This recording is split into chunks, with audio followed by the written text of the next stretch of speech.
അതിന് ശേഷം വീണ്ടും അപ്പോൾ ആ സമയത്ത് ഇതുപോലെ എനിക്ക് തോന്നുന്നു ബിഗ് ബോസിൽ വന്ന ആ സമയത്ത് ലൈവിനകത്ത് കുറേ ഉണ്ട് വീഡിയോ. അതും ആരെങ്കിലുമൊക്കെ എടുത്ത് ഇത്രയും ക്ലിപ്പുകൾ എടുത്തിരുന്നുകൊണ്ട് അതും കൂടെ കൊടുത്ത് ഇടുകയാണെന്നെങ്കിൽ കുറച്ച് ഉപകാരമായിരുന്നേനെ. അന്നും ഇതുപോലെ മോഹങ്ങളെല്ലാം പാടുകളൊക്കെ വരുത്തി വയ്യാണ്ടായിട്ടാണ് ഞാൻ ബിഗ് ബോസിൻ്റെ അതിൽ വന്ന് ആ ലൈവിൽ വരുന്നതും. അപ്പോൾ എല്ലാവരും ലൈവിൽ തന്നെ ചോദിക്കുന്നുണ്ട് ഫിറോസ് അടിച്ചതാണോ എന്താണെന്നൊക്കെ ചോദിക്കുന്നുണ്ട്. അപ്പം ഞാൻ വല്ല മറിഞ്ഞ് വീണതാ, സ്റ്റെപ്പിൽ നിന്ന് മറിഞ്ഞ് വീണതാന്നൊക്കെ പറയുന്നു. അങ്ങനെ പ്രശ്നങ്ങൾ രൂക്ഷമാക്കിക്കൊണ്ടിരിക്കുക. കാരണം എനിക്ക് അതിനകത്ത് മെയിൻ രൂക്ഷമാകാൻ കാരണം ഞാനിത് വേണ്ട എന്ന് പൂർണ്ണമായിട്ട് വെക്കാൻ കാരണം ബിഗ് ബോസിൽ നിന്ന് വരുന്ന സമയത്ത് നമുക്കൊക്കെ അറിയാം, ബിഗ് ബോസിൽ പോയ ആൾക്കാർക്കറിയാം, നമ്മളൊരു മൂന്നാഴ്ചത്തെ പേയ്മെൻറ്റ് ആദ്യമേ നമ്മൾ അക്കൗണ്ടിൽ വീഴും. അപ്പം ഞാൻ എൻ്റെ അക്കൗണ്ട് എടുത്ത് എൻ്റെ ഉമ്മയുടെ കൈ കൊടുത്തിട്ടാണ് പോയത്. കാരണം ചിലവിന് എന്തെങ്കിലും കൊടുക്കട്ടെ. ആ സമയത്ത് ഞാൻ കുറച്ച് സ്ട്രോങ് ആയി വന്നു. ഞാൻ കുറച്ച് എൻ്റെ ഉമ്മയുടെ ചിലവിന്, പിള്ളേർക്ക് ചിലവിന് കൊടുക്കാൻ വേണ്ടി കൊടുക്കും കാര്യങ്ങളെല്ലാം ചെയ്യുന്നുണ്ട്. അങ്ങനെ ഞാൻ എൻ്റെ ATM എടുത്ത് ഉമ്മയുടെ കൈ കൊടുത്തിട്ടാണ് പോകുന്നത്. എന്തെങ്കിലും ആവശ്യമുണ്ടെങ്കിൽ വീട്ടിൽ കാര്യങ്ങൾ എന്തെങ്കിലും ഉണ്ടെങ്കിൽ ചെയ്യണേ, എന്തെങ്കിലുമൊക്കെ ഉണ്ടെങ്കിൽ ഇതിനകത്തുനിന്ന് പൈസ വരുമ്പോൾ നിങ്ങൾ എടുക്കുമെന്ന് പറഞ്ഞുകൊണ്ട് ഞാൻ കൊടുത്തു. ഞാൻ പറഞ്ഞുകൊണ്ട് അത്യാവശ്യം എല്ലാ കാര്യങ്ങളും ചെയ്യണം. കാരണം രണ്ട് കുഞ്ഞുങ്ങൾ അവിടെ നിൽക്കുന്നു. ഇപ്പോൾ ഒരു കുഞ്ഞ് മാത്രമല്ല 2 കുഞ്ഞുങ്ങളും അവിടെ നിൽക്കുന്നത് എന്ന് പറഞ്ഞ് ഞാൻ കൊടുത്തിട്ട് പോയ സാധനം തിരിച്ച് വന്നപ്പോൾ ഒരു 10,000, 20,000, 25,000, 30,000 എന്നാണ്ട് കറക്റ്റ് 30,000 രൂപയ്ക്കകത്ത് എന്നാണ്ട് ഈ അക്കൗണ്ടിൽ നിന്ന് പൈസ പോയിട്ടുണ്ട്. അത് തക്കതായ കറക്റ്റ് തെളിവ് എൻ്റെ വീട്ടുകാർ പറയുന്നുമുണ്ട്. ബിഗ് ബോസിൽ നിന്ന സമയത്ത് ഞങ്ങൾക്ക് ഡ്രസ്സ് അയച്ചു തരണമെന്ന് പറഞ്ഞു. ഇവർക്ക് ആ സമയത്ത് കൊളാബും കാര്യങ്ങളും അങ്ങനെ ഒന്നും അറിയത്തില്ല, എവിടെ നിന്ന് എടുക്കണമെന്നും അറിയത്തില്ല, എന്ത് ചെയ്യണമെന്ന് പറഞ്ഞു. പെട്ടെന്ന് ഒരു ഡ്രസ്സ് ഞങ്ങൾ കൊണ്ടുപോയത് ഞങ്ങൾക്ക് ഇന്ന ഫംഗ്ഷൻ ഇടണമെന്ന് പറഞ്ഞപ്പോൾ ഇവർ തന്നെ ഏതൊക്കെയോ കടയിൽ നിന്ന് പോയി സാധനങ്ങൾ മേടിച്ചു. കാരണം അവിടെ നിൽക്കുകയല്ലേ, പൈസ കൊടുക്കുന്നത് ഇതിനകത്ത് മത്സരിക്കും. ഞാൻ പറഞ്ഞു എന്ത് ആവശ്യമുണ്ടെങ്കിലും ഇതിനകത്ത് എടുത്തോളം പറഞ്ഞു. അപ്പോൾ എൻ്റെ അക്കൗണ്ടിൽ നിന്ന് ഒരു 30,000 രൂപ ചിലവിനായിട്ട് ഒരു 10,000, 15 രൂപ പോയിട്ടുണ്ട്. ഡ്രസ്സിനും കുറച്ച് പൈസ എടുത്തിട്ടുണ്ട്. അതും പറഞ്ഞ് ഫിറോസ് അങ്ങ് ടോർച്ചറിങ് തുടങ്ങി. നിൻ്റെ വീട്ടുകാരെടുത്ത് നശിപ്പിച്ചു, നിൻ്റെ വീട്ടുകാർക്ക്, നിൻ്റെ മൂക്ക് മറ്റേത് മറിച്ചതെന്ന് പറഞ്ഞ് എനിക്ക് ടോർച്ചറിങ് തരാൻ തുടങ്ങി. എന്നിട്ടും ഞാനിതെല്ലാം കഴിഞ്ഞ് ഞാൻ ഈ പൈസയൊക്കെ കൊടുത്തു. ഈ സമയത്തും നമുക്ക് മെൻ്റലി കുറച്ച് ഞങ്ങൾ ഭയങ്കര പ്രശ്നമാണ്. ഞങ്ങൾ തമ്മിൽ പിരിഞ്ഞു നിൽക്കുന്നു. പോട്ടെ, ഞാൻ അവിടുത്തെ കുഞ്ഞിന് വേണ്ടി പിന്നെയും സഹിക്കാം. പ്രോഗ്രാം വരുന്നു, ഞാൻ സീരിയലിൽ ചേർന്നു. സീരിയലിൽ കയറുമ്പോൾ എൻ്റെ കൂടെ വർക്ക് ചെയ്യുന്ന ആൾക്കാർ സീരിയലിൽ തന്നെ ഇപ്പം സീരിയലിൽ എൻ്റെ കൂടെ നിൽക്കുന്ന ടീമിനെല്ലാം മനസ്സിലാവും. ഇഷ്ടം മാത്രമല്ല പ്രണയവർണ്ണം എന്നുള്ള പറഞ്ഞ സീരിയൽ അവരുടെ എല്ലാവർക്കും അറിയാം, അവർക്കൊക്കെ അറിയാം. ഈ പുള്ളിക്കാരൻ വന്ന് എൻ്റെ കൂടെ ഇരിക്കും.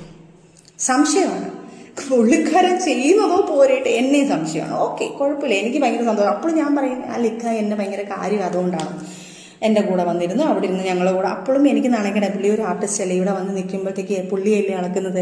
അങ്ങനെ കുറച്ച് സംസാരങ്ങൾ അവിടെ നടന്നപ്പോൾ ഞാൻ പറയുമ്പോൾ പുള്ളി പറയും, നീ അവനോട് മറ്റോനുണ്ടാക്കാൻ വേണ്ടിയിട്ടില്ലേ, നീ ഇവനോട് ഇതുണ്ടാക്കാൻ വേണ്ടിയിട്ടില്ലേ, അങ്ങനെ നീ ഉണ്ടാക്കണ്ട. അപ്പം ഞാൻ പറയും, ഞാനല്ല ഫിറോസ്ക്ക് ഇതൊന്നും ചെയ്തിട്ടുള്ളത്, നിങ്ങളാണ് ഇതെല്ലാം ചെയ്തിട്ടുള്ളത്, നിങ്ങൾ എന്നെ തലയിലാക്കരുതെന്ന് പറഞ്ഞു അവിടുന്ന് വഴക്കിൽ തുടങ്ങി.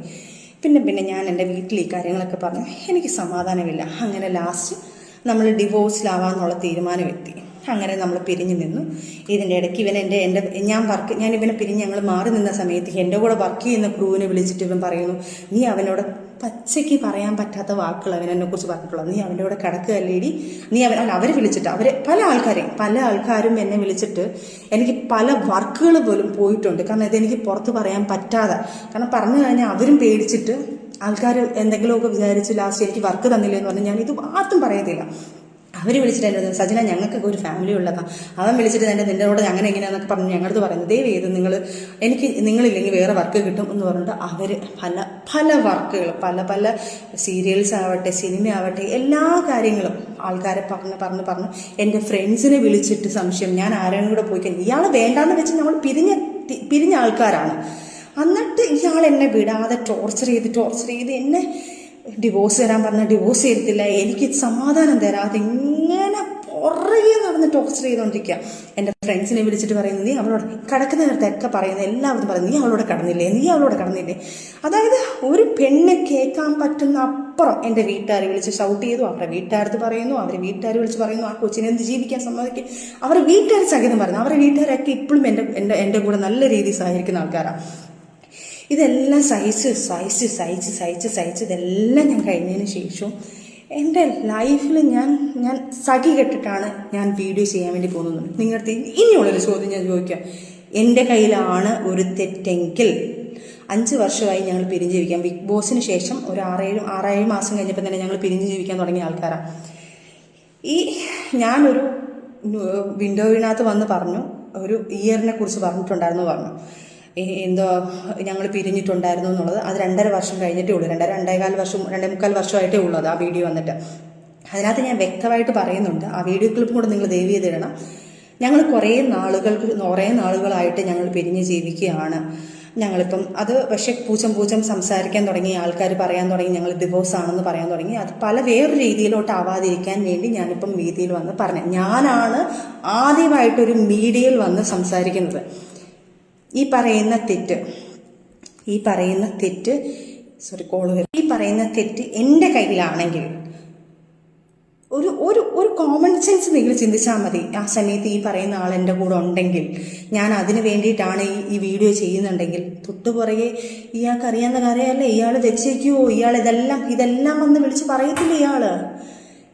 എനിക്ക് അങ്ങനെ ഒരു സാധനം ആ പുള്ളി എനിക്കിനി തെളിയിക്കാൻ എനിക്ക് ആകെപ്പാട് എൻ്റെ ഒരു കൂട്ടുകാരിയുടെ മെസ്സേജുകൾ മാത്രമേ ഉള്ളൂ. ഞാനും പുള്ളിയായിട്ട് നമ്മളിപ്പോൾ പൊങ്ങച്ചത്തോടെ പറയും, ഈ പുള്ളിക്കാരനെ ഇത്ര വർഷമായിട്ട് എനിക്ക് പരിചയമാണ്, ഇത്ര വർഷമാണ്, അങ്ങനെ പറഞ്ഞ് പോയിട്ടുണ്ടായിരിക്കും. ഞാൻ 4 വർഷമോ 5 വർഷമോ 10 വർഷമോ എന്നൊക്കെ ഞാൻ പറഞ്ഞിട്ടുണ്ടായിരിക്കാം. 10 വർഷമൊന്നും ഞാൻ പറഞ്ഞിട്ടില്ല. ഇനിയിപ്പോൾ അത് പിടിച്ചുകൊണ്ട് ആൾക്കാരുടെ അടുത്ത് പറയല്ലേ ദേവിയത്. ഇതിനകത്ത് പറയുമ്പോൾ പേടിയാണ് സത്യം പറഞ്ഞാൽ. 4 വർഷത്തെ പരിചയം എന്ന് പറഞ്ഞു കാണുമായിരിക്കും. ആ സാധനം ഞാൻ തെളിവ് കാണിക്കാം.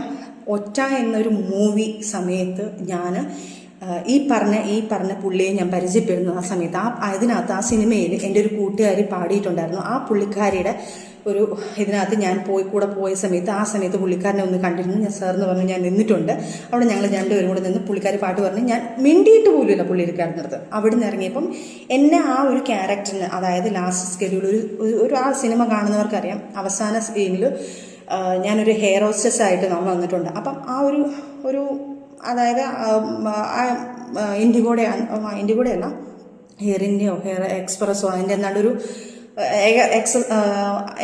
എയർ ഹോസ്റ്റസ് ആയിട്ട് ചെയ്യാനായിരുന്നു. അപ്പം അതിന് വേണ്ടിയിട്ട് എന്നെ വിളിച്ചപ്പം എന്നെ വിളിക്കുന്നത്, കോൺടാക്ട് ചെയ്യുന്നത് അവൾക്ക് മെസ്സേജായിട്ട്, അവളുടെ കയ്യിൽ ആ സ്ക്രീൻഷോട്ട് ഉണ്ട്. അത് ഞാൻ നിങ്ങൾക്ക്, അവൾ നാട്ടിൽ വരട്ടെ, നാട്ടിൽ വന്ന ഉടനെ അതിൻ്റെ സ്ക്രീൻഷോട്ടും ഡേറ്റും എല്ലാം ഞാൻ കാണിച്ചു തരാം, ആ ഇയർ കാണിച്ചു തരാം. അന്നേരം പുള്ളി ചോദിക്കുന്നു, ആ കൂടെ വന്ന കുട്ടിക്ക് അഭിനയിക്കാൻ താല്പര്യമുണ്ടോ, ഇങ്ങനെ ഉണ്ടെങ്കിൽ ഈ ഒരു ക്യാരക്ടർ ചെയ്യാൻ താല്പര്യമുണ്ടെന്ന് പറയുന്നു.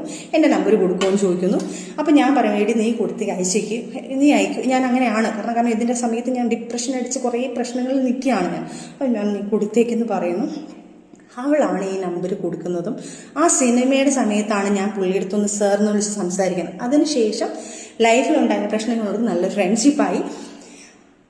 ആ സാധനമാണ് ഈ 4 വർഷം മുന്നേ 10 വർഷം മുന്നേ ഞാൻ എൻ്റെ ജീവിതം തകരാൻ ഈ പുള്ളി കാരണമാണെന്നുള്ള സാധനം സ്ക്രിപ്റ്റഡ് ഉണ്ടാക്കിയത്. എനിക്ക് വയ്യ, ദയവ് ചെയ്ത് ഈ പ്രശ്നങ്ങളും കൂടെ ആ മനുഷ്യൻ, നമ്മളൊരു ഹെൽപ്പ് ചെയ്യുന്ന ഒരു മനുഷ്യൻ, നമ്മൾ ഒരു ബാക്ക് ബോണായിട്ട് നിൽക്കുന്ന ഒരാളിനെ വലിച്ച് കീറി കൊന്ന് ഇത്രയും ഒരു നികിഷ്ടമാക്കി വെച്ചത്, പ്ലീസ് അങ്ങനെയുള്ള കാര്യങ്ങൾ പറയരുത്. ശരിയാ, എൻ്റെ കയ്യിൽ നിന്ന് കുറേ തെറ്റുകൾ പറ്റിയിട്ടുണ്ട്. ഞാൻ തെറ്റ് പറ്റിയിട്ടില്ലെന്ന് പറയുന്നില്ല. ഞാനും ഒരു വീഡിയോ ഒക്കെ ഇട്ട് നമ്മൾ കുറച്ച് സാധനങ്ങളൊക്കെ ഇട്ടതിൽ അതിനാണ് ഇത് വിവാദമായെന്ന് പറയുന്നു. പക്ഷേ അതിനു മുന്നേ എന്നെ ഇതിങ്ങനെ ഇയാൾ പീഡിപ്പിക്കാൻ തുടങ്ങിയിട്ടുണ്ടല്ലോ. ഈ പീഡനം കുറേ നാൾ കൊണ്ടുണ്ട്. ഓക്കെ, അറ്റ് പ്രസൻറ്റ് ഞാൻ ഇത്രയും സാധനം ചുരുക്കി ഞാനൊരു കംപ്ലൈൻ്റ് ആക്കി. ഇനി പറയാൻ പോകുന്ന കാര്യങ്ങൾ വരെ ഇവൻ നല്ലതാണെങ്കിൽ ഓക്കെ, എന്നെക്കുറിച്ച് പറയാൻ ഞാൻ അങ്ങനെ നടക്കുന്നു, ഞാൻ ഇങ്ങനെ നടക്കുന്നു. ഇവൻ എനിക്ക് ഡിവോഴ്സ് തന്നിട്ടില്ലായിരുന്നു. ഇവൻ ഡിവോഴ്സ് തരാമെന്ന് പറഞ്ഞു. ലാസ്റ്റ് ഞാൻ പറഞ്ഞു, എനിക്ക് ടോർച്ചറിങ് കഴിഞ്ഞിട്ട് ഞാൻ പറഞ്ഞു, എൻ്റെ കൊച്ചിനെ ടോർച്ചർ ചെയ്തതും എൻ്റെ ടോർച്ചർ ചെയ്യുന്നത് ഇതെല്ലാം ഞാനൊരു വീഡിയോ ആക്കി ഞാൻ പുറത്ത് പറയാൻ പോവാം. ഞാൻ പറയാത്തൊരു കാര്യം എൻ്റെ മോനെ ഓർത്ത് മാത്രം. ഇത് കുഞ്ഞുങ്ങൾക്ക് ഭയങ്കര ബാധിക്കും, ഈ കുഞ്ഞുങ്ങൾക്ക് ബാധിക്കും എന്ന് പറഞ്ഞുകൊണ്ടാണ് ഞാൻ ഇത്രയും നാൾ അയാൾക്ക്, കാരണം ഇയാളെക്കുറിച്ചുള്ള കുറ്റങ്ങൾ ഞാൻ വെളിവന്ന് പറയാത്തത്, ഞങ്ങൾ ഈ പിരിഞ്ഞു എന്നുള്ളത് പറയാത്ത കാരണം, ഞങ്ങൾ ഇന്ന കാരണമാണെന്ന് ഞാൻ പറയാത്തൊരു കാരണം, അവനും അവൻ്റെ പപ്പായ നാളെ സ്കൂളിൽ വരുമ്പം അവൻ്റെ പപ്പ കാണാൻ വരുന്നു. അവനോട് ഞാനൊന്നും പറഞ്ഞിട്ടില്ല, എൻ്റെ കുഞ്ഞിന് പപ്പ എന്ന് പറഞ്ഞ ജീവനാ. അപ്പോൾ ഈ കുഞ്ഞിനെ പപ്പ കൊണ്ടാക്കാൻ പോകുമ്പോൾ, എടാ നിൻ്റെ പപ്പ ഇന്നാണ് കല്ലേടാ എന്ന് പറയരുത് എന്ന് പറഞ്ഞ് പേടിച്ചിട്ടാണ് ഞാൻ ഇതൊന്നും വെളിയിൽ പറയാതെ ക്ഷമിച്ച് ഇത്രയുമായത്. പക്ഷേ അപ്പോഴും ഞാൻ അവൻ്റെ പപ്പ നല്ലതാണെന്ന് അറിയിപ്പിക്കാൻ വേണ്ടി ഞങ്ങൾ മ്യൂച്വലായിട്ട് എടുത്ത തീരുമാനമാണെന്ന് പറഞ്ഞ് ഞാൻ അതിന് സോൾവ് ചെയ്യുന്നു. കാരണം പുള്ളിക്കാരന് പറഞ്ഞേ പറ്റത്തുള്ളൂ വന്ന് ചാനലിൽ. പുള്ളിക്കാരൻ എന്തെങ്കിലും മിണ്ടിക്കാൻ ഞാൻ ഈ കാര്യങ്ങളൊക്കെ എടുത്തു കൊടുക്കും. പുള്ളിക്കാരൻ അറിയാം, അല്ലാതെ സ്നേഹം കൊണ്ടോ പേടിച്ചിട്ടോ ഒന്നും, അല്ലാതെ ഇതുകൊണ്ടൊന്നും ബഹുമാനം കൊണ്ടൊന്നും അല്ല പുള്ളിക്കാരൻ അത് പറഞ്ഞത്. പുള്ളിക്കാരൻ എന്തെങ്കിലും പറഞ്ഞാൽ ഞാൻ ഇതെല്ലാം എടുത്ത് വെളിയിലിടുന്നു, പുള്ളിക്കാരൻ അറിയാം. അപ്പോൾ ഈ കാര്യങ്ങളൊക്കെ വന്നു, ഈ സാധനങ്ങൾ, അതുകൊണ്ടാണ് ഞാൻ ആ സമയത്ത് ഇതൊന്നും പറയാഞ്ഞത്. എന്നിട്ടും ഞാൻ സഹിച്ച് ഞാൻ എല്ലാം പോട്ടെ എന്ന് പറഞ്ഞ് പ്രശ്നങ്ങളെല്ലാം പോട്ടെ എന്ന് പറഞ്ഞ് നിന്നു. ലാസ്റ്റ് ഡിവോഴ്സ് തരാൻ പറഞ്ഞപ്പം ഇവൻ ഒരു വിധത്തിൽ ഡിവോഴ്സ് തരുന്നില്ല. ലാസ്റ്റ് ഞാൻ പറഞ്ഞു, ഞാനിതെല്ലാം വെളിയിൽ വന്ന് പറയും, എനിക്ക് ഡിവോഴ്സ് വേണം. കാരണം ഇതിനകത്തൊന്നും എനിക്കൊരു ഫ്രീഡം വേണം. എന്നെ ഇങ്ങനെ ടോർച്ചർ ചെയ്ത് നമ്മളെ ഇങ്ങനെ അങ്ങോട്ടും വിടുന്നില്ല ഇങ്ങോട്ടും വിടുന്നില്ല. വർക്കിന് പോകുമ്പോൾ എൻ്റെ ഭാര്യ എന്നുള്ള രീതിയിൽ എൻ്റെ ഭാര്യയുടെ നീ കിടക്കുന്നില്ല. കിടക്കുന്ന വാക്കൊഴിക്കാതെ ഇവന് വേറൊരു വാക്കില്ല.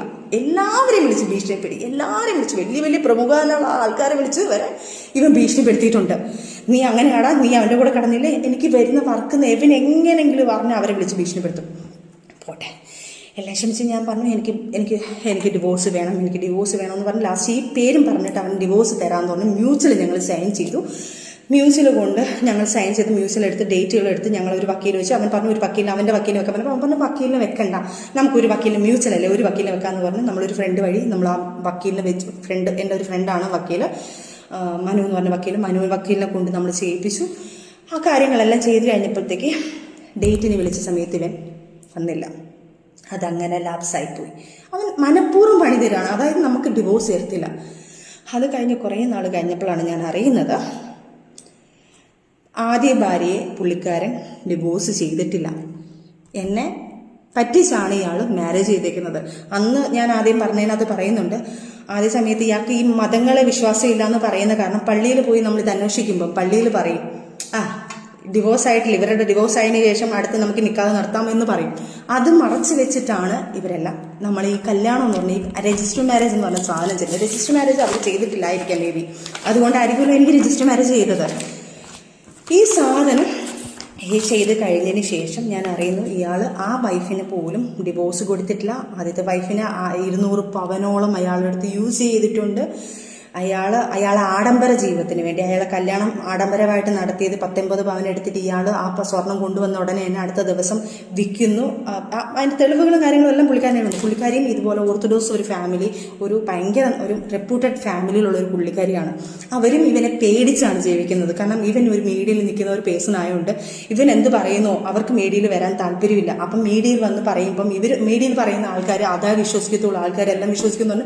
അവരും പേടിച്ചാണ് ജീവിക്കുന്നത്. അവർ നമ്മൾ സംസാരിച്ചപ്പം ഏകദേശം ഞാൻ അനുഭവിച്ച അതേ പീഡനമാണ് അവരും അനുഭവിച്ചിട്ടുള്ളത്. ആ ഒരു കുഞ്ഞിനിപ്പം 17 വയസ്സായി. ആ കുഞ്ഞിനെ പോലും ഒരു തരി സ്വർണം ഏതോ വീഡിയോയിൽ ഇട്ടെന്നുള്ളത് അറിയാം, ഏതോ ഒരു വീഡിയോയിൽ വന്നിട്ടുണ്ട്, ഒരു തരി സ്വർണം പോട്ടെ ഒരു തരി മുട്ടായി മേടിച്ചു കൊടുക്കട്ടെ അവൻ ഒരു ചെലവിന് പോലും കൊടുത്തിട്ടില്ല.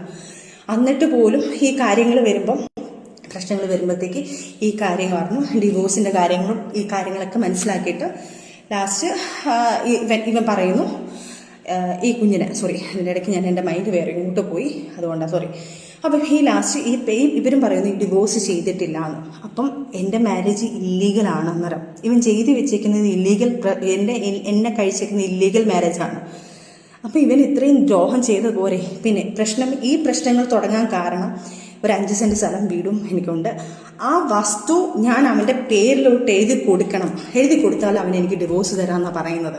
ഇത് ഞാൻ പറഞ്ഞു പറ്റത്തില്ല, എനിക്ക് എൻ്റെ കുഞ്ഞുങ്ങളാണ്, എൻ്റെ കുഞ്ഞുങ്ങൾക്ക് വേണ്ടിയിട്ടുള്ളത് നിങ്ങൾക്ക് അടിച്ചു പൊളിക്കാനും ഇതൊന്നും ചെയ്യാനും പറ്റത്തില്ല. ഇപ്പം ജപ്തിയായി കിടക്കുകയാണത്. എൻ്റെ പേരിലാണ് ലോൺ എടുക്കുന്നത്, എൻ്റെ പേരിലേക്ക് ആ വീടിന് 15 ലക്ഷം രൂപയ്ക്ക് ഒരു ലോൺ എടുത്തിട്ടുണ്ട്, അത് ലാപ്സായി കിടന്നത്. എൻ്റെ ലാസ്റ്റ് അതും ജപ്തിയുടെ ഘട്ടത്തിൽ എനിക്കൊരു ക്രെഡിറ്റ് കാർഡ് അതെൻ്റെ തലയിലാക്കി. ഇവനൊരു ബുള്ളറ്റ് ഞാൻ ഒരു ഗിഫ്റ്റായിട്ട് കൊടുത്തൊരു ബുള്ളറ്റ് ഉണ്ട്, അതിനും മാസം അടയ്ക്കാമെന്ന് പറഞ്ഞിട്ടാണ് ഞാൻ ആദ്യത്തെ എമൗണ്ട് വെച്ചിട്ട് അവന് ഗിഫ്റ്റ് കൊടുക്കുന്നത്. അതും എൻ്റെ തലയിലായി സിവിൽ സ്കോർ വെച്ചിട്ട് എൻ്റെ മൊത്തം എനിക്കിപ്പോൾ ഒരു ലോൺ പോലും, എനിക്കൊരു പേഴ്സണൽ ലോൺ പോലും എടുക്കാൻ പറ്റാത്ത രീതിയിൽ എന്നെ കുരുക്കിയിട്ടേക്കവൻ. ഇതെല്ലാം ചെയ്ത് ഞാൻ അങ്ങേയറ്റം ഞാൻ നിൽക്കുക. ഇനി എനിക്ക് പറ്റില്ല, എന്നെ ഇത്രയും ഞാൻ സഹിച്ച് ഇവിടം വരെ ഞാൻ എത്തിയിട്ടുണ്ട്. ഇനി എനിക്ക് സഹിക്കാൻ വയ്യ, എന്നെക്കൊണ്ട് ഇതെല്ലാം പറയിപ്പിച്ചാണ്. ഇനി എൻ്റെ കുഞ്ഞുങ്ങളെ പോലും ഇനി ഒരു പക്ഷെ ഞാൻ ഇത് പറഞ്ഞില്ലെങ്കിൽ എൻ്റെ കുഞ്ഞുങ്ങളെ കൊണ്ട് നോക്കേണ്ടത് ഞാനാണ്, ഈ 2 കുഞ്ഞുങ്ങളെ നോക്കേണ്ടത്. നാളെ ഒരു കാലത്ത് എൻ്റെ കുഞ്ഞുങ്ങളെ പോകുമ്പോൾ നിൻ്റെ ഉമ്മ ഇങ്ങനെ ആയതില്ലേ മറ്റേതായിരുന്നു എന്ന് പറഞ്ഞു കഴിഞ്ഞാൽ എനിക്ക് എൻ്റെ കുഞ്ഞുങ്ങൾക്ക് നാണക്കേട്. എൻ്റെ മോൻ വിളിച്ചിരുന്നില്ല പറഞ്ഞു, പപ്പ ഉമ്മയുടെ വീഡിയോ ഇങ്ങനെയുള്ള പപ്പ വീഡിയോകളൊന്നും ഇടല്ലേ, എൻ്റെ ഉമ്മയ്ക്ക് എന്തെങ്കിലും സംഭവിച്ചു കഴിഞ്ഞാൽ ഞാൻ പപ്പാടോട് മിണ്ടത്തില്ല, ഞാൻ ആ വീഡിയോ നിങ്ങൾക്ക് വേണമെങ്കിൽ അത് എൻ്റെ കുഞ്ഞിൻ്റെ ഫോട്ടോ എനിക്ക് ഇടാൻ പറ്റുന്നില്ല. ആ കുഞ്ഞൊരു റൈറ്റ് ചെയ്തിട്ടൊരു സാധനം ഞാൻ ഇട്ട് കൊടുത്തു. കാരണം ഇവൻ എന്നിട്ട് ആ കുഞ്ഞ് പോലും പറയുന്നത്. എന്നിട്ട് ഞാൻ ഞെട്ടിപ്പോയി. എൻ്റെ മോൻ പറയുന്നത്, പപ്പ ഞാൻ ഇനി 5ാം ക്ലാസ്സിലാണ്, എന്നെ എല്ലാവരും കൂടെ കളിയാക്കും, പപ്പ ഒന്നും ഇങ്ങനെ പറയല്ലേ, ഉമ്മി പപ്പായെ സപ്പോർട്ട് ചെയ്തല്ലേ വീഡിയോ ഇട്ടത്, ഉമ്മിക്ക് വേണമെങ്കിൽ പപ്പ എന്ത് വേണമെങ്കിൽ ഇത്തിരി കാര്യങ്ങളൊക്കെ വേണമെങ്കിൽ പറയാമല്ലോ എന്ന് എൻ്റെ കുഞ്ഞ് ചോദിച്ചു. എന്നിട്ട് പോലും ഇവൻ വീണ്ടും ഈ ആക്ഷൻ വീഡിയോ കാണിച്ചു. ആക്ഷൻ വീഡിയോ ആർക്കും കാണിക്കാം ഫിറോസ് ഖാനെ, ഞാൻ ആക്ഷൻ അല്ല കാണിച്ചത്, ഞാൻ നിയമത്തിനാണോ പോയിരിക്കുന്നത്. എൻ്റെ കയ്യിൽ തെറ്റുണ്ടെങ്കിൽ ഞാൻ നിയമത്തിനോട് പോകത്തില്ല. എൻ്റെ തെറ്റുണ്ടെങ്കിൽ ഞാൻ ആദ്യമായിട്ട് ഒരു വീഡിയോ ഇതുപോലൊരു കാര്യത്തിൽ എടുത്തില്ല. ഇനി എന്തോ ആയിക്കോട്ടെ, ഇയാൾ ആദ്യത്തെ ഭാര്യയെ വിളിച്ചിട്ട് ഇന്നലെ പുള്ളിക്കാരിയും വിളിച്ച് ഭീഷണിപ്പെടുത്തുന്നുണ്ട്. ഏതോ ഒരു വീഡിയോ വന്നു, നിന്നെക്കുറിച്ച് ഇങ്ങനെ പറയൂടി, ഞാൻ അങ്ങനെ പറയൂടി, നീ അങ്ങനെ ചെയ്തു എന്ന് പറയൂടി, നീ ഏതവനോടെ പോയി എന്ന് പറയൂടി. ഇതേ സംഭാഷണം തന്നെയാണ് ഞങ്ങൾ എല്ലാവരും ഇട്ട് ഇയാൾ ഒരുമാതിരി വൃത്തികെട്ട രീതി. അവർക്ക് പേടിയാണ്, കാരണം മീഡിയയിൽ വന്ന് ഇയാൾ പറയുമ്പം ആൾക്കാർ അതേ വിശ്വസിക്കത്തുള്ളൂ. അവർക്ക് മീഡിയയിൽ വന്ന് മീഡിയ പേഴ്സണായിട്ട് വന്ന് സംസാരിക്കാൻ അവരുടെ ഫാമിലി അങ്ങനെയാണ്. അവർ അത്രയും റിപ്പോർട്ടർ ഫാമിലി ആയതുകൊണ്ട് അവർക്ക് അത് പറയാൻ പറ്റുന്നില്ല. അവർക്ക് 200ഓളം 150ഓളം പവൻ അവർക്ക് മിസ്സായിട്ടും അവർ സഹിയായിട്ട് നിൽക്കുക. കുഞ്ഞിന് പോലും ഒരു ചെലവിന് കൊടുക്കുന്നില്ല. ഇത്രയും ചെയ്തിട്ട് പോലും ഞങ്ങൾ 2 പെണ്ണുങ്ങൾ ഇതിനകത്ത് കടന്ന് പീഡനപ്പെട്ടുകൊണ്ടിരിക്കുക. ഇയാളുടെ കണ്ണിൽ ഞങ്ങൾ വെറും വേഷ്ടികളാണ്, ഞങ്ങൾ വെറും പന്നലുകളാണ്, ഞങ്ങൾ വെറും തെണ്ടികളാണ്.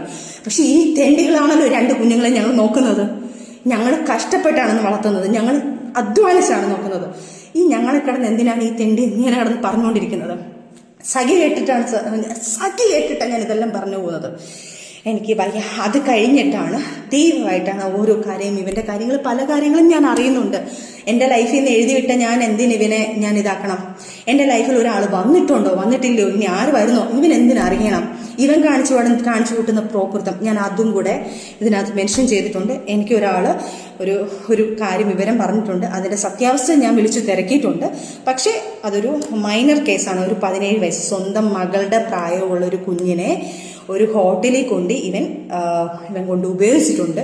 ആ കുഞ്ഞിനെ പ്രേമമെന്ന് പറഞ്ഞ് നടിച്ചിട്ട് ആ കുഞ്ഞിനെ ഭയങ്കരമായിട്ട് ആ കൊച്ചു കുറേ ഗിഫ്റ്റുകൾ കൊടുത്തിട്ടുണ്ട്. അതിൻ്റെ പേരോ ഡീറ്റെയിലോ ഒന്നും ഞാനിവിടെ പറയുന്നില്ല. അതൊരു മൈനറാണ്. അത് എൻ്റെ അടുത്ത് റിക്വസ്റ്റ് ചെയ്യാണ്, എൻ്റെ പേരിൽ ഒരിക്കലും എൻ്റെ പേര് ഇതിനകത്ത് എടുത്തിടല്ലേ. എൻ്റെ പേരിനകത്ത് എനിക്ക് കല്യാണം കഴിക്കാനുള്ളതായി എനിക്ക് തെറ്റുപറ്റിപ്പോയതാ. ഒരിക്കലും ഞാൻ ആ കുഞ്ഞിനെ എൻ്റെ മകളെ പോലെ, അല്ലെങ്കിൽ ഫിറോസിൻ്റെ മകളെ ഞാൻ ഒരു മകളെ പോലെ, എൻ്റെ മകളെ പോലെ ഞാൻ കാണുവാണ്. ആ കുഞ്ഞിൻ്റെ പ്രായമുള്ള ഒരു കുഞ്ഞ് എൻ്റെ അടുത്ത് റിക്വസ്റ്റ് ചെയ്യാണ്. അതുകൊണ്ട് ഞാൻ അത് എടുത്തില്ല. പക്ഷെ ലീഗലി ഞാൻ മൂവ് ചെയ്യുന്നുണ്ട്. ആ കുഞ്ഞിൻ്റെ പേര് വെളിയിൽ വരാതെ ഈ ഒരു കാര്യം ഞാനതൊരു ഇതിനകത്ത് റിപ്പോർട്ട് ചെയ്തിട്ടുണ്ട്. ആ കുഞ്ഞിൻ്റെ കാര്യം തിരക്കി കണ്ട് ലീഗലി ഇവൻ്റെ വെളിയിൽ ഒരു മൈനർ കേസിനെ ഈ കുഞ്ഞിനെ പീഡിപ്പിച്ച കാര്യം വെളിയിൽ വരണം. ഇനി എനിക്ക് നാണക്കേട്, എനിക്കും എൻ്റെ കുഞ്ഞിനെ നാണക്കേട് നോക്കിയിട്ട് കാര്യമില്ല. അതും ഞാൻ ലീഗലി കൊടുത്തിട്ടുണ്ട്. അത് മൂവ് ചെയ്യട്ടെ. അത് സത്യാവസ്ഥ എന്താണെന്ന് ഈ ലോകം അറിയട്ടെ. ഇവൻ്റെ തെണ്ടിത്തരം വെളിയിൽ അറിയണം. അതുപോലെ തന്നെ ഒരു ബിഗ് ബോസ് കണ്ടസ്റ്റന്റ് ഇവൻ്റെ കൂടെ ബാംഗ്ലൂർ ഇവൻ കഞ്ചാവ് അടിച്ച് നടന്ന് ആ പെൺകുട്ടിയും കൂടെ കഞ്ചാവ് അടിച്ച് ഇവൻ ഭയങ്കര ആർമാദിച്ച് അങ്ങനെ ഭയങ്കര രീതിയിൽ ഒരു ഹോട്ടൽ റൂം എടുത്ത് അവളെ യൂസ് ചെയ്തൊരു കാര്യമുണ്ട്. ഞാൻ ആ പുള്ളിക്കാരിക്ക് മെസ്സേജ് അയച്ചിട്ടുണ്ട്. ഞാൻ ആ പുള്ളിക്കാരിയുടെ ഡീറ്റെയിൽ ഇപ്പം പറയാതെ, ഞാൻ പുള്ളിക്കാരിയോട് സംസാരിക്കണം, എനിക്ക് ഡീറ്റെയിൽ വേണം, ഞാൻ കാര്യങ്ങൾ പറയാം. പുള്ളിക്കാരിയുടെ പുള്ളിക്കാരി മാപ്പെന്ന് പറയട്ടെ. അല്ലെങ്കിൽ എന്നെ വിളിച്ചിട്ടില്ലെങ്കിൽ ആ പുള്ളിക്കാരി ആരാണെന്നും ആ ബിഗ് ബോസ് കണ്ടസ്റ്റന്റ് എന്നറിഞ്ഞ ആരാണെന്നും ഞാൻ ഇനിയും പറയും. അത് ആ പുള്ളിക്കാരിയും കൂടെ ഞാൻ വെളിയിലെടുത്തിട്ടുണ്ട് കരുതി വരും. അതേപോലെ തന്നെ ഒരു ആയുർവേദ ഡോക്ടറുകാരിയെ വിളിച്ചിട്ട് ഈ കൊച്ചിനെ ഇതേപോലെ മാരേജ് എന്നൊക്കെ പറഞ്ഞുകൊണ്ടാണ് ഇയാൾ ഇത് ചെയ്യുന്നത്. മാരേജ് ചെയ്യാം എന്നൊക്കെ പറഞ്ഞ് ഫിസിക്കൽ യൂസ് ചെയ്തതിന് ശേഷം അയാൾ തലയിലായെന്നറിയുമ്പം ഇയാൾ നൈസിന് അവരെയും തേച്ചു. അവരും മാനസികമായിട്ട് ഇപ്പം ദുബായിലെന്താണ്ട. അത് കഴിഞ്ഞ് വേറൊരു പുള്ളിക്കാരി, അങ്ങനെ കുറേ. അതേപോലെ തന്നെ നിങ്ങൾക്കറിയാമെന്ന് പറഞ്ഞിട്ട് ഷിയാസിൻ്റെ ഒരു കേസിൽ ഒരു സംഭവം നടക്കുന്നുണ്ടായിരുന്നല്ലോ ഒരു പുള്ളിക്കാരിയുടെ. ആ പുള്ളിക്കാരിയായിട്ട് ഇയാളും ഭയങ്കര അഫെയർ ആയിരുന്നു. അതും ഞാൻ കണ്ടുപിടിച്ചിട്ടുള്ളതാണ്, ആ കഥയിലുള്ളതാണ് തന്നെയാണ്. ആ പുള്ളിക്കാരി ഇതുപോലെ തന്നെയാണ് ഈ കാര്യങ്ങളൊക്കെ വന്നിട്ടുണ്ട്. അങ്ങനെ ഒരു കിൻഡൽ പെണ്ണുങ്ങളുമായിട്ട് ഇയാൾ ഫിസിക്കൽ റിലേഷൻഷിപ്പിലായി. അയാൾ ചതിച്ചു പോയ ആഫ്റ്റർ ഞങ്ങൾ മാറി നിന്നതിന് ശേഷം ഇപ്പം വരെ ഞങ്ങൾ ഡിവോഴ്സ് ആയിട്ടില്ല. ഡിവോഴ്സ് ആവാനുള്ള കാരണം ഇയാൾ എനിക്ക് ഡിവോഴ്സ് തരുന്നതുമില്ല. ഇപ്പോൾ ഇല്ലീഗൽ മാരേജാണ് ഇയാൾ എന്നെ ചെയ്തേക്കുന്നത്. അതെല്ലാം നിയമങ്ങളായിട്ട് നടക്കട്ടെ ഈ കാര്യങ്ങളെല്ലാം. അപ്പം ഇതുവരെ നടന്ന കാര്യങ്ങൾ, ഈ ബാക്കിയുള്ള കാര്യങ്ങളൊക്കെ ഞാൻ പുറകെ വരുന്നുണ്ട്. ഇയാൾ പല ആൾക്കാരെയും വിളിച്ച് പൈസ ചോദിച്ച് ഭീഷണിപ്പെടുത്തുന്നുണ്ടെന്ന് ഞാൻ അറിയുന്നുണ്ട്. അപ്പം ഭീഷണിയാണ് ഇയാളുള്ളത്. ഇയാൾക്ക് പണത്തിന് വേണ്ടിയിട്ടാണ് ചെയ്തത്. അതേപോലെ തന്നെ ഇയാളുടെ കൂടെ നിൽക്കുന്ന ഒരു മീഡിയക്കാരനാണ്. ആ മീഡിയക്കാരൻ്റെ പേര് ഞാനിപ്പോൾ പറയുന്നില്ല, എൻ്റെ ഇത് വെച്ചിട്ടാണ് ഞാൻ പറയാത്തത്. അയാളുമായിട്ട് ഒരു 6-7 മാസം മുന്നേ ഇത് വെൽ പ്ലാൻഡ് ആണ്. ഇങ്ങനൊരു സംഭവം ക്രിയേറ്റ് ചെയ്തെടുക്കണം, ഇങ്ങനൊരു പ്രശ്നം ഉണ്ടാക്കണം, ഇവരുടെ ഇടയ്ക്ക് പ്രശ്നം ഉണ്ടാകും, ഈ ഒരു സാധനം പൊട്ടിത്തെറിക്കും, ആ സമയത്ത് ഈ സാധനങ്ങൾ ചെയ്യും. ഇവരുടെ കൂടെ നിന്ന ഒരു സുഹൃത്ത് തന്നെയാണ് നമുക്കിതെല്ലാം പറഞ്ഞു തന്നിരിക്കുന്നത്. തെളിവ് സഹിതമാണ് നമുക്കിതെല്ലാം കിട്ടിയിരിക്കുന്നത്. ഇതൊന്നും എന്നെക്കൊണ്ട് എൻ്റെ കയ്യിൽ നിന്ന് പോയതിന് ശേഷം ഉണ്ടായതൊന്നും എനിക്കൊന്നും പ്രശ്നമില്ല. കാരണം അതിനു മുന്നേ എനിക്ക് ഫിറോസിനെ അറിയാം, എന്താണെന്നും എനിക്കറിയാം. അത് എനിക്കൊരു പ്രശ്നമേ അല്ല. പക്ഷേ I am happy to let you know, dousing all the fire on the controversy regarding the film screenings at IFK, we are going ahead with all the screenings of the film as scheduled, as per the notification issued by Government of Kerala, and long live cinema. Bigg Boss താരങ്ങളായ സജ്നയും ഫിറോസ് ഖാനും തമ്മിലുള്ള പ്രശ്നങ്ങളെല്ലാം നമ്മൾ കഴിഞ്ഞ ദിവസങ്ങളിലൊക്കെ അറിഞ്ഞതാണ്. എന്നാൽ ഇപ്പോൾ ഒരു വലിയ വെളിപ്പെടുത്തൽ നടത്തിയിരിക്കുകയാണ് സജ്ന. മറ്റൊന്നുമല്ല, താൻ 2.5 മാസം ഗർഭിണിയാണ് എന്ന വിവരമാണ് തന്റെ വയറിന്റെ ചിത്രം പങ്കുവച്ചുകൊണ്ട് സജ്ന ഫിറോസ് പറഞ്ഞിരിക്കുന്നത്. മാത്രമല്ല, ആരാണ് തന്റെ കുഞ്ഞിന്റെ അച്ഛൻ എന്നുകൂടി താരം വെളിപ്പെടുത്തി കഴിഞ്ഞു.